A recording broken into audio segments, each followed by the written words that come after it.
স্বাগতম আরও একবার আইডিটিভি ইউটিউব চ্যানেল থেকে। আমি আলেমা ছুকিনা বেগম। আমি আমার কথা শোনার জন্য আপনাদেরকে আমন্ত্রণ জানাচ্ছি। ভিডিওটি দেখে যারা একটি সুন্দর কমেন্টস করবেন, আমি তাদের সাথে যোগাযোগ করব।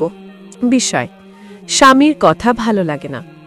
স্বামীর কথা ভালো লাগে না কথাটা ছোট, কিন্তু এর মধ্যে কতই না অজানা কষ্ট, অভিমান আর নীরব কান্না লুকিয়ে থাকে। আজ আমরা কথা বলবো কেন এমন হয়, কেন একসময় যার কথা শুনে মন ভরে যেত আজ তার কথাই শুনে বিরক্তি লাগে, আর কিভাবে এই অবস্থা বদলানো যায়, ভালোবাসাকে আবার ফিরিয়ে আনা যায়। সম্পর্কের শুরুতে কথার কোনো শেষ ছিল না।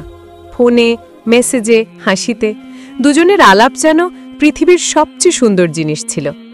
কিন্তু সময়ের সঙ্গে সঙ্গে জীবনের ব্যস্ততা, দায়িত্ব, ক্লান্তি সব এসে জড়িয়ে গেল। এখন কথা আছে, কিন্তু মনের মতো নেই।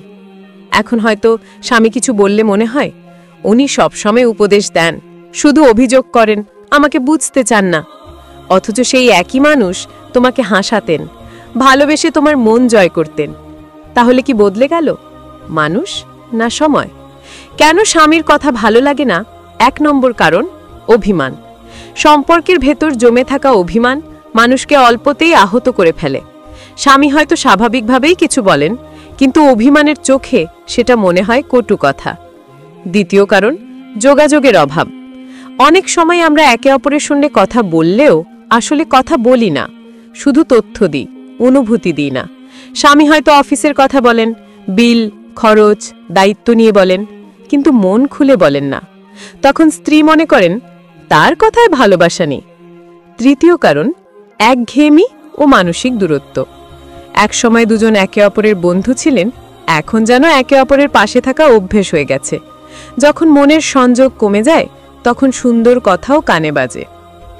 প্রথমত নিজেকে প্রশ্ন করো, আমি কি এখনো তার ভালো দিকগুলো দেখতে পাই? অনেক সময় রাগ অভিমানের ভেতর আমরা ভালোটা দেখতে পাই না। সে হয়তো চেষ্টা করছে, কিন্তু তুমি তা লক্ষ্য করছো না। দ্বিতীয়ত রাগের মুহূর্তে নয়, শান্ত মুহূর্তে কথা বলো। বলো, তোমার কিছু কথা আমার খারাপ লাগে, কিন্তু আমি তোমাকে হারাতে চাই না। এমন নরমভাবে বলা কথা হাজার তর্কের চেয়ে বেশি প্রভাব ফেলে। তৃতীয়ত তার সঙ্গে সময় কাটাও, কোনো উদ্দেশ্য ছাড়াই। শুধু একসঙ্গে হাঁটতে যাওয়া, চা খাওয়া বা নীরব বসে থাকা। অনেক সময় এই ছোট্ট মুহূর্তগুলোই সম্পর্ককে ফেরায়। আর সবচেয়ে গুরুত্বপূর্ণ, ক্ষমা করতে শেখো। ভালোবাসার সম্পর্ক টিকে থাকে না নিখুঁততায়, টিকে থাকে ক্ষমা আর বোঝাপড়ায়। প্রিয় স্বামী, তোমার স্ত্রী হয়তো বলে তোমার কথা ভালো লাগে না, কিন্তু আসলে সে বলতে চায় তোমার কথা একসময় আমার প্রাণ ভরাতো, আমি সেই সময়টাকে মিস করি। তাই শুধু দায়িত্ব নয়, একটু মায়া দাও, একটু মনোযোগ দাও। কড়া কথার ভেতর ভালোবাসা লুকিয়ে রেখো না, সরাসরি বলো তুমি আমার জন্য গুরুত্বপূর্ণ। দেখবে সেই কথাগুলোই তার কানে আবার সুর হয়ে বাজবে। সম্পর্কের সৌন্দর্য কথায় নয়, অনুভূতিতে। যদি মন খোলা থাকে, তাহলে স্বামীর কথা ভালো লাগে না একদিন বদলে যাবে। স্বামীর কথা শুনলেই মন শান্ত হয়ে যায়।